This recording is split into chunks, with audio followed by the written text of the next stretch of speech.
I decided to start a new life without you. This phrase hung in the air of the refined restaurant where we had gathered to celebrate my daughter's graduation from college. Gregory, who had been my husband for 28 years, stood holding his raised sparkling wine, his announcement taking the place of the tribute he ought to have been giving for Amelia's achievement. The noise of silverware ceased. Conversation stopped mid-sentence. 50 pairs of eyes moved back and forth between Gregory and me, waiting for my reaction. The crying, the shouting, the dramatic exit everyone expected. Instead, I showed a smile. I value your honesty. My name is Bianca Caldwell. I am 54 years old, and until this specific moment, I had been playing the role of the devoted wife and mother perfectly. I put aside my own career aspirations to support Gregory through 3 business attempts, 2 job changes, and many periods of self-exploration. I raised our gifted daughter, Amelia, who was seated beside me right now, her graduation cap still resting on her head, her expression frozen in surprise. In my peripheral view, I noticed Cassandra Wells, Gregory's much younger mistress, shifting restlessly at a table in the back where she was sitting with people I had considered friends for a long time. These same friends were clearly aware of the affair, yet they never thought to tell me. This was the same Cassandra who attended our December parties, who had even called me before for advice concerning her career. With practiced calmness, I reached into my handbag and pulled out a sealed package, tinted ivory. I placed it gently next to Gregory's plate. "What is this?" he asked, his triumphant expression faltering. "Something for you to look at later," I replied, keeping my voice even. I turned my focus to Amelia, whose skin had turned pale. I kissed her cheek. "I am so proud of you, sweetheart. This moment is still dedicated to your success." Afterward, I stood up, smoothed my dress, and addressed our stunned guests. "Please enjoy your meal. I hope you all have a lovely afternoon." Following this, I left the restaurant, my back straight, feeling 50 pairs of eyes following my path. The massive door swung shut behind me, stopping the beginning of anxious murmurs. Outside the building, the heat of the Augusta summer hit me like a wall, but I welcomed it. For the first time in many years, I could breathe freely. Behind me, I heard the restaurant door opening and shutting loudly, along with Gregory's voice, which was no longer confident, but loud and frantic. "Bianca, what on earth is this? What have you done?" I kept walking, allowing myself a slight grin. The container I had handed him contained the beginning of my counterattack, which I had been meticulously preparing for months. I had always been the practical person in our relationship. While Gregory thought big and took chances, I maintained the stability our family needed. I was the one who saved money for Amelia's education when Gregory made bad investment decisions in his friend S. restaurant project.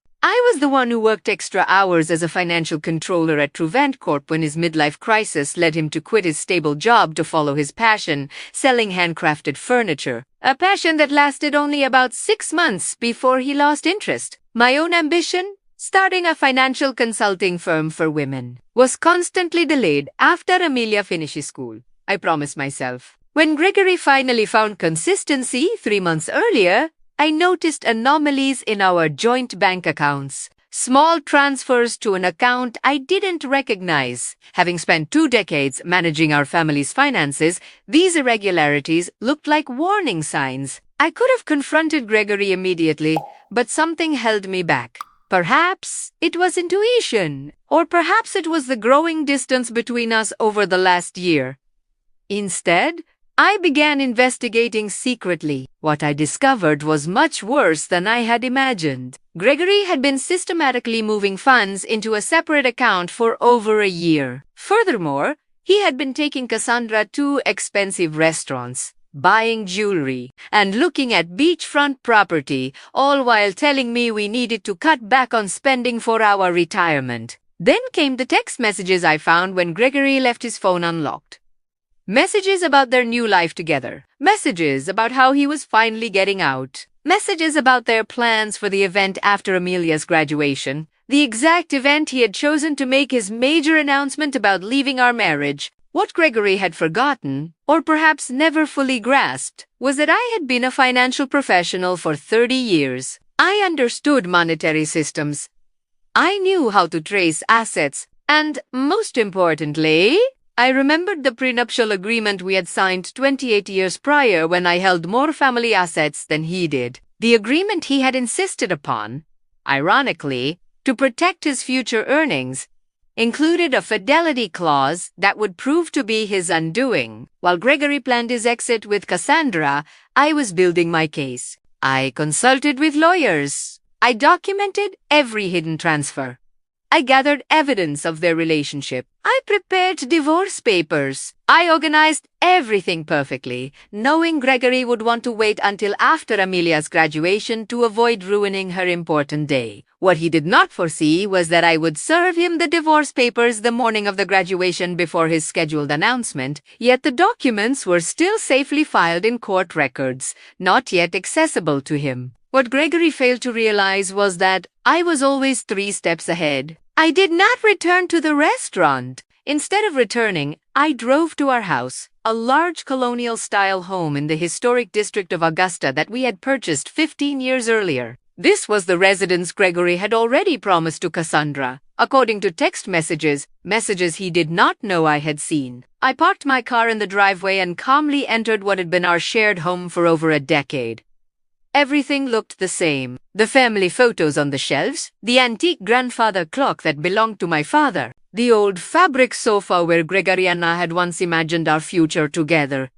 Despite this, everything had changed. I went upstairs to the master bedroom and opened the closet. Gregory's clothes were already packed in suitcases, hidden in the back, ready for his planned exit the next day. I found his predictable habits amusing. He had always been meticulous about clothing, but negligent about the important things. My phone vibrated constantly with messages from friends at the restaurant, from Amelia, and also from Gregory's sister Diana, who had traveled for the graduation. I responded only to my daughter. I am okay. This is not your burden to carry. Enjoy your graduation party. We will talk tonight. I love you very much. I had protected Amelia from the truth for several months, not wanting domestic conflict to overshadow her final semester. She would be upset that I hadn't told her, but I knew she would eventually understand. Amelia had inherited my practicality along with her father's charm, a powerful blend that had helped her graduate with honors. 3 hours later, I heard Gregory's car in the driveway. The front door shut with force. "Bianca!" he shouted, his voice echoing through the house. "Where are you?" I was sitting in the living room, calmly reviewing data on my laptop. I closed it as he stormed in, his face flushed with anger, the package clenched in his hand. "What does this mean?" he demanded, shaking the papers. "You gave me divorce papers on this day of all this?" I thought it fit well with your plans, I replied calmly. "You wanted to start your new life. I am just helping to facilitate the transition." "You had no right to." "I had every right," I interrupted him, my voice firm. "Just as you had every right to choose Cassandra. We all make choices." "Gregory, the prenup expired years ago," he stated, his tone suddenly triumphant. "Any lawyer will tell you that." I allowed myself a small smile. Actually, it hadn't. Section 12 specifically states that the fidelity clause remains active for the duration of the marriage. Your attorney should have made that clear, Tia. Wait. You didn't consult one, did you? The color drained from his face as the reality sunk in. The premarital agreement he had demanded to protect his potential wealth would now cost him everything. The house, the vacation property in Savannah, his share of our retirement funds, his grand gesture at the restaurant had just become the most expensive statement of his life. "You can't do this to me," Gregory said, sinking onto the sofa. "We built this life together, and you chose to end it," I responded. "Just not in the way you planned." Gregory's phone buzzed repeatedly in his pocket. He glanced at it, then ignored it. Cassandra, no doubt, wondering where he was and why he wasn't following through on their carefully orchestrated plan. "You have always been calculating, Bianca." "But this is cruel," he said, trying a new approach. What about our history? Does 28 years together mean nothing? I looked closely at him. This man I had loved deeply for nearly 3 decades. The man who had held my hand through 2 miscarriages before we had Amelia. The man who had once surprised me with a weekend trip to Charleston for our 10th anniversary. When did he change? Or had he always been this person and I had been too committed to notice? Our history meant everything to me, I answered truthfully. That is why your betrayal hurt so badly. His gaze softened for a moment, perhaps seeing an opportunity. Then maybe we can fix this. I made a mistake. People make mistakes. This was not a mistake, Gregory. This was an intentional plan lasting over a year. You systematically moved our money. You looked at property with her. You planned to announce our split publicly to humiliate me. His expression hardened again. You are exaggerating, am I? I grabbed my phone, opened the recording app, and played his own voice. After the graduation, I will tell her it's over. A public setting is better. She won't make a scene in front of everyone. Then Cassandra's voice, and she knows nothing about the finances. Gregory again, no. Bianca completely trusts me. That is her weakness. The blood drained from his face. You recorded our conversations.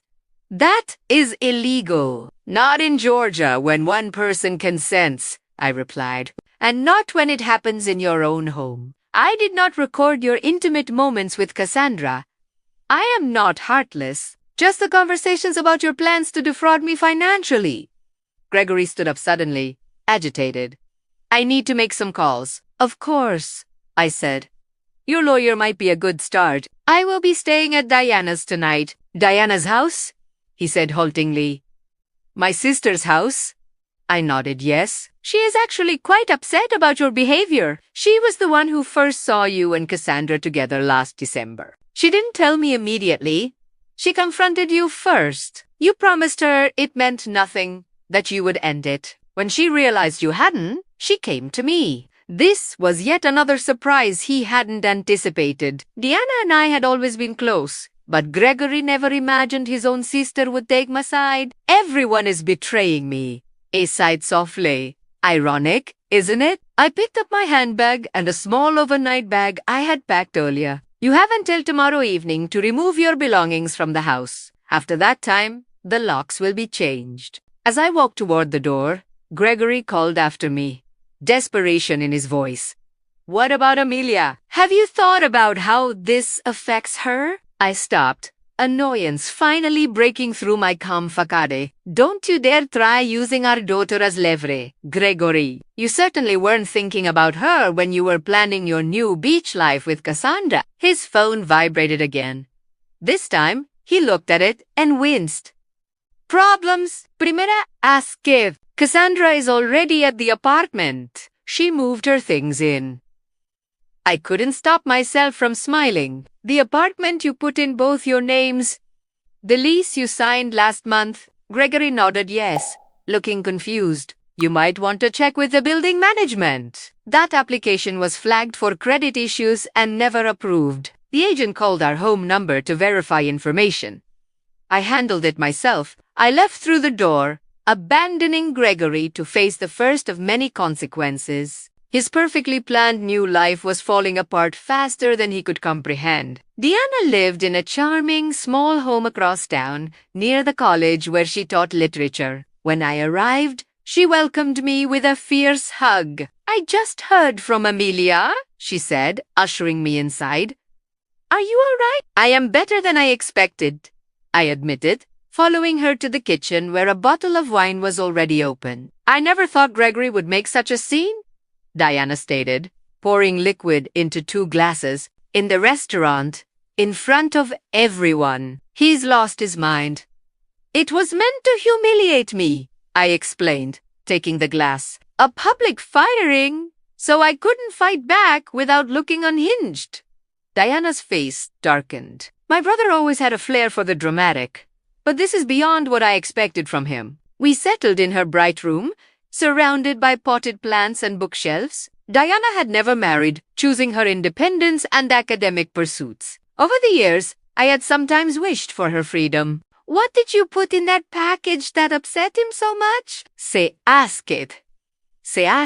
I detailed the contents, the divorce filings, the evidence of his financial fraud, and most importantly, the prenuptial agreement that would leave him with far less than he had planned. The premarital contract? Diana said with amusement. I remember when he insisted on it. Dad had just given him that money for his first business venture, and he was so worried about protecting it. She laughed with bitterness. The irony is delicious. My phone made a noise.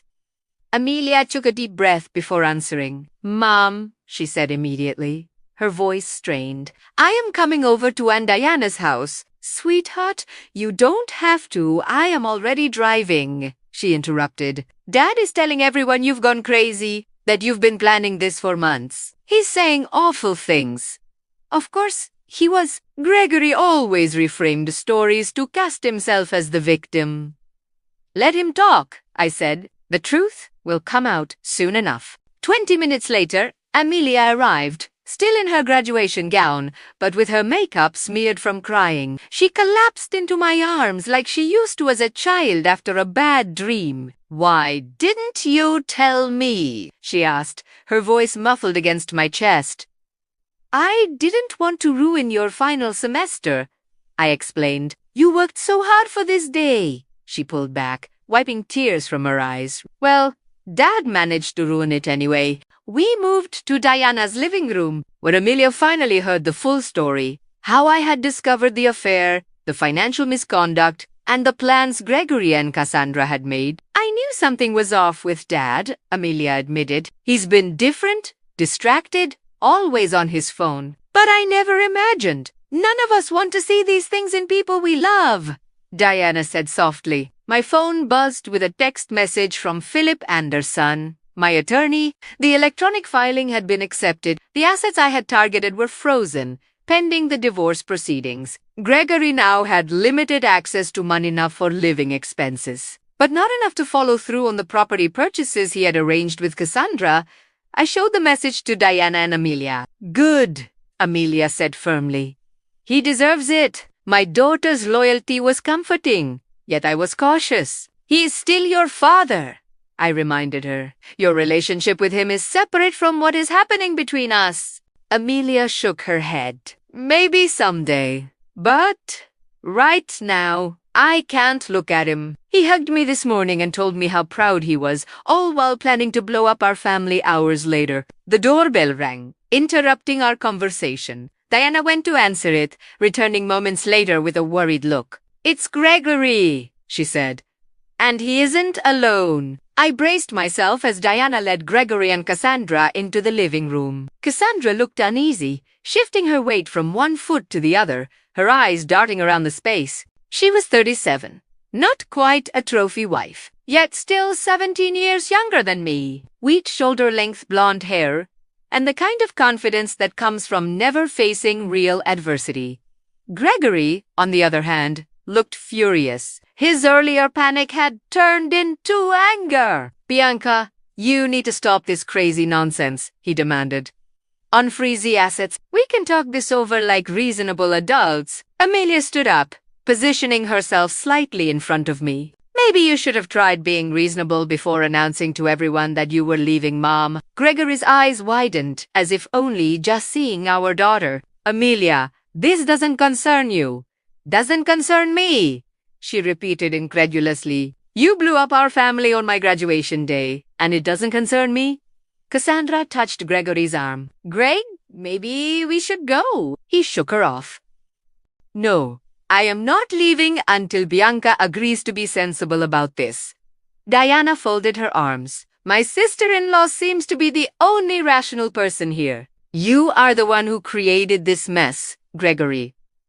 I stayed seated, watching the drama unfold. For years, I had been the peacemaker, the one who solved conflicts and kept everyone happy. That role was exhausting, and I had finally quit it. The assets will stay frozen until the first court hearing, Primera Said calmly. That takes place in 3 weeks. The judge will determine proper asset division at that time. 3 weeks! Gregory sputtered. "What am I supposed to do for 3 weeks?" "You have your personal account," I reminded him. "The one you have been diverting funds into for the past year. That should be enough." Cassandra's head snapped toward Gregory. "You have a separate account? With how much in it?" An interesting dynamic was emerging. Apparently, Gregory hadn't been entirely truthful with Cassandra either. Gregory ignored her question. "This is vindictive, Bianca. This isn't like you." "Maybe you never truly knew me," I replied, "just as I clearly never truly knew you." Amelia turned her attention to Cassandra. "Did you know he was planning to announce it like that at my graduation celebration?" Cassandra had the decency to look embarrassed. I thought he was going to tell your mother privately. The announcement today was a surprise." Gregory gave her a dirty look. Cracks were already forming in their united front. "I think you should both leave," Diana said firmly. "You have upset Amelia enough for one day," Gregory pleaded emotionally. "You understand that relationships change, don't you? Sometimes people grow apart." My daughter's expression hardened in a way I had never seen before. "What I understand is that you are a coward who couldn't give Mom the courtesy of a private conversation. What I understand is that you were stealing from our family while I was working 2 jobs to help pay for my college books because you said money was tight." Gregory turned pale. "That is not how it happened." "It is exactly how it happened." Amelia stopped him. "Please leave, Dad. I can't look at you right now." The silence that followed was immense. Finally, Gregory turned to leave, Cassandra trailing behind him at the door. He paused and looked my way. "This isn't over, Bianca. I will fight you on this." I met his stare steadily. "You are welcome to try." After they left, Amelia collapsed next to me on the sofa, tears streaming down her face. I have never spoken to Dad like that before.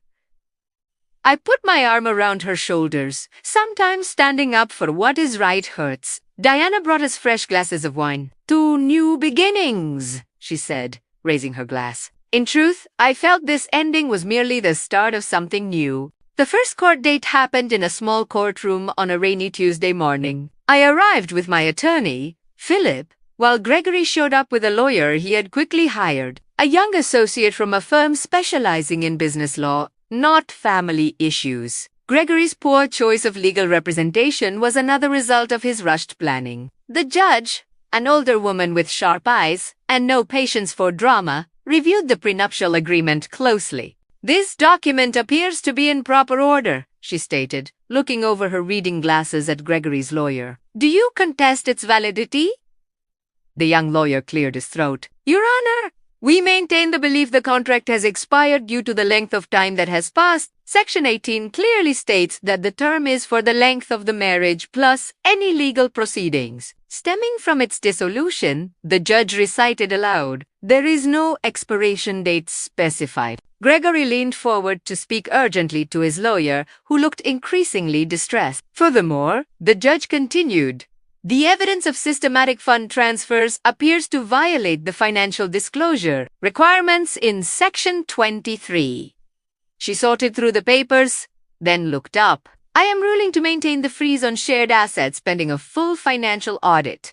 Mr. Caldwell's personal account will remain accessible to him. The family home will stay in Mrs. Caldwell's possession during proceedings, as stipulated in the prenuptial agreement's infidelity clause."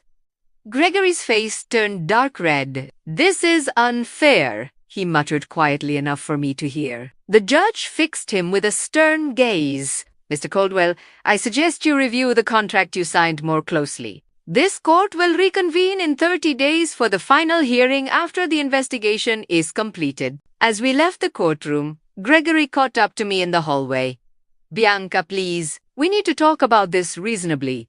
28 years together has to mean something." "It meant everything," I replied. "Until you decided it didn't." Primera wala at Hawaii, leaving him standing alone in the courthouse corridor, the weight of his decisions finally beginning to settle. News spread quickly through our social circle. Friends called daily, some offering support, others seeking information for gossip. I maintained a polite silence about the details, simply saying, "Gregory and I are separating. These things happen." Meanwhile, Gregory's carefully built image was crumbling. The persona he had created, successful businessman, devoted family man, was irreparably damaged. The asset freeze meant he was unable to follow through on promises made to Cassandra. The beachfront property they had been planning to purchase fell apart. The expensive car he had put a down payment on had to be cancelled. 2 weeks after the hearing, Diana called me, her voice filled with amusement. "Have you heard the latest news? Cassandra moved out." While I wasn't entirely surprised, the speed was astonishing. Apparently, she found out that Gregory's business is not doing as well as he claimed. The large savings he talked about do not exist. She told her friend Jennifer that she refused to be linked with a man facing financial trouble. I couldn't help but laugh. It was always good at creating illusions. Meanwhile, I was rebuilding the financial security I had always maintained separate from our shared assets, which gave me freedom Gregory hadn't foreseen. I leased a small office downtown and began setting up the consulting service I had dreamed about 4 years. My first clients were 2 women going through divorces of their own situations. Word of mouth brought in more clients. I specialized in helping women understand their finances during major life shifts, divorce, widowhood, career changes. The work was immediately rewarding, in a way my corporate job never had been. Amelia, who had secured a position with a marketing company in Charleston, called me frequently. "I am so proud of you, Mom," she told me after I described my growing clientele. "You are helping people during their worst times." "I am just doing what I wish someone had done for me earlier," I replied. Preparing women for whatever might come. Being valued for my expertise instead of my support role was a unique and empowering feeling. The final divorce hearing fell on what would have been our 29th wedding anniversary, a fitting end to a chapter of my life that had lasted nearly 3 decades. Gregory arrived looking worn out. I later learned that his business was struggling without my financial backing and guidance. Cassandra was long gone, now dating a real estate developer from Savannah. Most of our mutual friends had distanced themselves from him after learning the full story of his deceit. The judge upheld the premarital contract entirely. Gregory left with his personal belongings, his failing business, and the money in his secret account, which, after paying his lawyer, was barely enough to afford a small apartment. I retained our home, my retirement accounts, and 70% of our joint investments, exactly as the prenuptial agreement specified in cases of infidelity. The justice was poetic. The very document Gregory had insisted upon to protect it himself had become his ruin. As we left the courtroom, Gregory approached me one last time. "I made a terrible mistake," he sighed softly. "Is there any chance we could know?" I stopped him gently but firmly. "That door is locked." "I understand," he replied, and for once, I believed he did. "I hope you find happiness, Bianca. You deserve it." It was perhaps the first honest thing he had said to me in years. 6 months later, my consulting service, Caldwell Financial Changes, was thriving. I had moved from the small office location to a larger space and hired 2 assistants. I focused on helping women secure their financial futures, particularly through major life transitions. Amelia visited frequently, proud of what I had built. "Do you know what the irony is?" she asked during one visit. "If Dad had just been honest from the beginning, he might have kept half of everything." "Sometimes people can't see beyond what they want in the moment," I replied. The woman who had previously defined herself as Gregory's wife and Amelia's mother had found a new definition: consultant, business owner, and advocate. The package I had given Gregory at the restaurant hadn't just been my exit strategy. It had been the key to a door I never knew existed. Beyond it, I found not merely revenge, but restoration. By securing my financial future, I had also reclaimed something far more valuable: my personal sense of self.